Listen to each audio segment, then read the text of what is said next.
Today we'll be talking about women as professional coaches. I don't know if that's interesting to you guys or not, but after I started looking at the data, I thought it was very interesting. What I found out is that women are vastly underrepresented on a professional coaching level, and we're not making enough progress to change that trend. We're going to prove that as we go along today.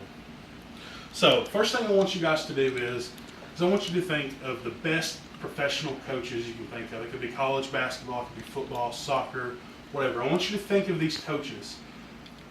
Most people, when I ask this, they're thinking of Vince Lombardi, Tom Coughlin, Bill Belichick, Mike Krzyzewski.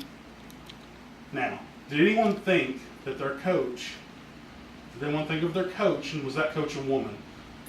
I'm going to guess that they didn't.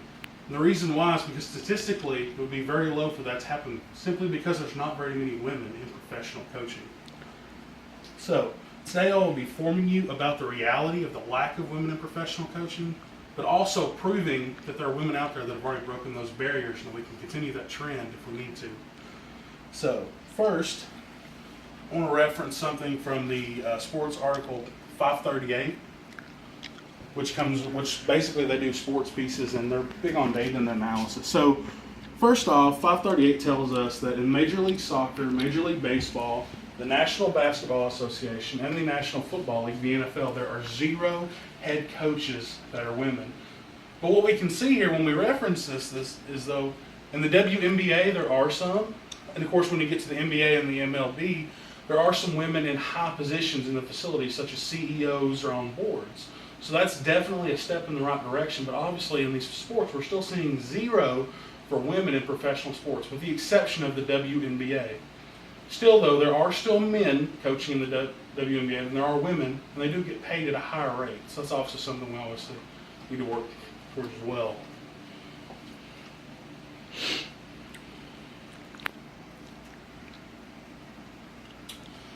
Some more information. This is from the provider Slate, and what we see here on this data is that 68.5% of college women's team coaching openings filled since 2000 were by men, not women.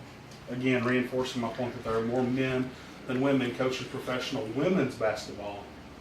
Also, there is still a pay barrier between men and women at these levels. So even though you are getting some women professional coaches in WNBA, they are still getting paid less than the men on average. Now that we've talked a lot about that, I want to focus on women that have broken these barriers that I'm talking about, so that we know that it can happen and it does happen daily. So I'm going to show you guys a video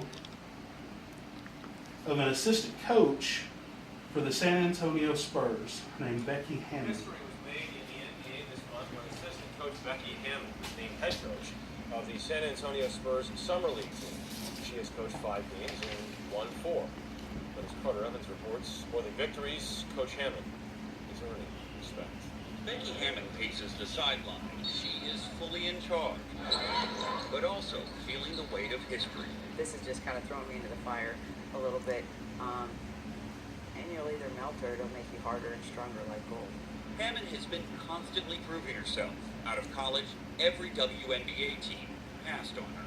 You got to be persistent and resilient, and whether it be people not drafting me, trading me, people telling me I'm not good enough to be on their team. She eventually convinced teams to give her a tryout and went on to become a 7-time All-Star in the WNBA. Hammon, who's 5'6", always held her ground. Is all of that resistance that you push through?